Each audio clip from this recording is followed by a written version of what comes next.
Hey YouTube, this is Fence Kid coming at you. Now take notes on this ring. Is it me, or does that look wicked?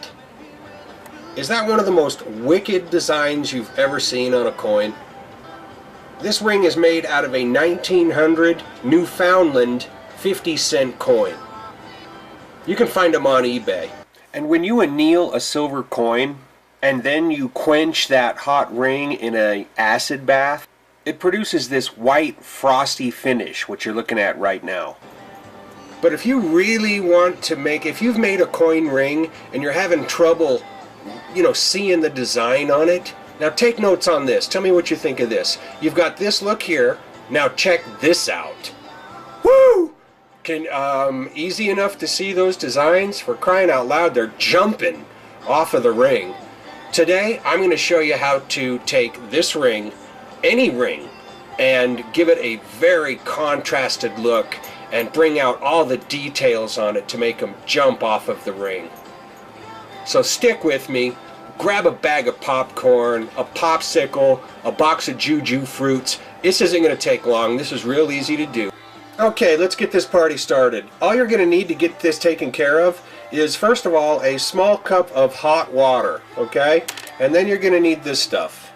This is liquid liver of sulfur. I'll provide a link below in the description on where you can find this stuff. I got it on Amazon. And if you've got a torch or some way to heat your ring up, not too red hot, just a little bit, and then you're going to need some sandpaper, for example. I'll be using one of these fine sanding blocks in this case. And maybe even some fine sandpaper too, if I can find it. Yeah, here it is. Pretty simple. Let's take a little bit of this liquid liver of sulfur right here. Add a little bit of that action. It's kind of stinky and whatnot. If you can't handle stink, then you might not want to touch this stuff.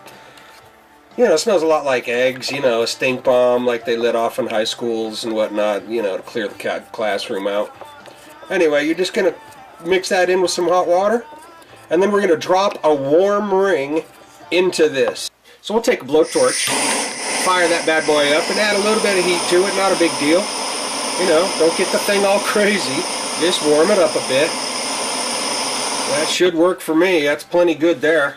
And let's drop this into the old concoction. Not a big deal, right? And then we're just going to let that kind of sit in there, kind of swirl that around. The longer you let it sit in there, the darker it's going to get. So, I'm going to let this sit in here for 1 minute. I'm going to come right back to you. Hang on. So that's a total of about 2 minutes sitting in this liver of sulfur hot water mixture. Look how dark it is already. You see that, dude? I think that's pretty darn dark.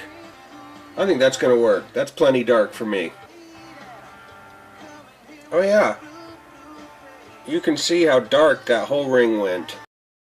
Okay, now that you're finished with the liver of sulfur and you've got your ring as dark as you're going to want to get it, you're going to have to neutralize that liver of sulfur that's currently on your ring.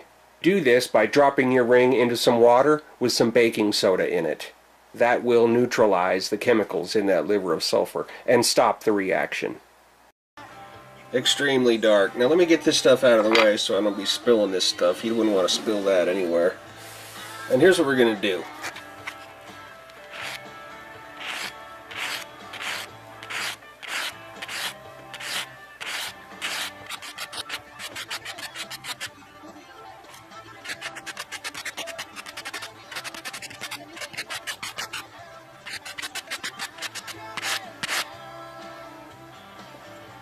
Look how wicked that's turning out. I'm just very lightly with this foam, with this sanding block. This is 320 grit, just lightly. And I like these because they're stiff and they're just going to come across, boom. Just the stuff, just the marks on the coin that are sticking up are going to be sanded off. Sand that black off of there.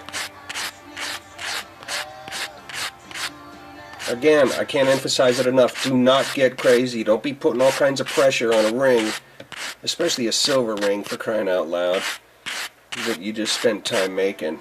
Look at that. That is looking good. And that's just, dude, that's just seconds of running this sandpaper over this. Look at that, dude.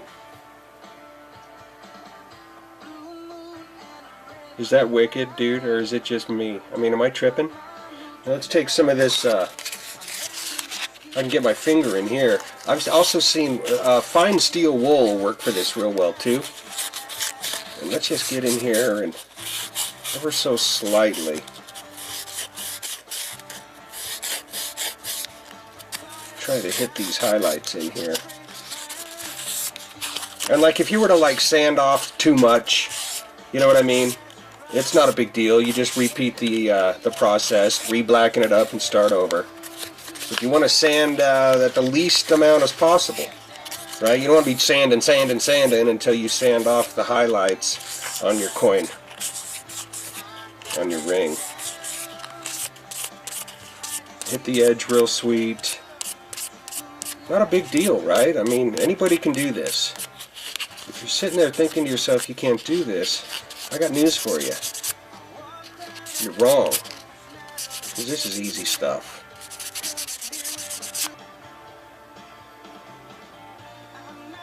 Now tell me, guys, are you getting the picture? I'm going to come along the areas that are sanded off and very lightly throw a coat of silver polish over that and see if I can bring those highlights to a bright, shiny silver, while at the same time avoiding those dark, low spots. And that is going to be the final product. So give me a second. Wow. Look at those marks now. No problem seeing those, huh? This takes about 10 minutes. That includes the sanding, the polishing, the soaking, whatever you want to call it. So anyway, that's how to really bring out the detail in your coin rings. This works out both with silver and copper. And so if you're looking how to do it, that's how you do it, guys. This is Fence Kid coming at you. Have a good one, guys. See ya. I got 2 words for that. Oh, yeah!